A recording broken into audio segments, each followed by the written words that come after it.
محترم جناب نصر اللہ صاحب بھٹی کینیڈا، السلام علیکم.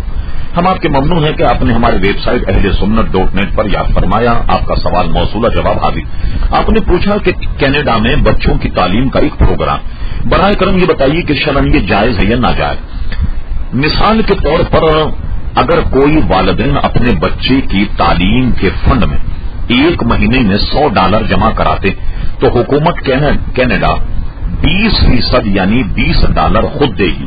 اسکیم کے اختتام پر اصل رقم والدین کو لوٹا دی جاتی ہے بغیر سود کے، جبکہ سود کی رقم اس بچے کو اسکالرشپ کی صورت میں لوٹائی جاتی، جس کے تحت وہ دنیا کے کسی بھی حصے میں تعلیم حاصل کر سکتا ہے.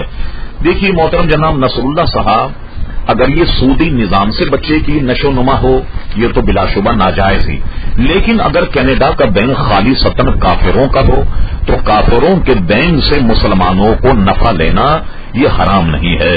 تو ایسی صورت میں کہ وہ بینک اگر کلیتاً کافروں کا ہے اور اس سے اگر تعلیمی معاملے میں آپ کے بیٹے کو کوئی نفع مل سکتا ہو تو یہ جائز ہے. اس لیے کہ ہمارے یہاں دارالعلوم امجدیہ جو اہل سنت کی بہت بڑی درسگاہ ہے، وہاں سے یہی فتویٰ جاری ہوتا ہے کہ کافروں کے بینک سے جو نفع لیا جائے وہ سود نہیں ہے.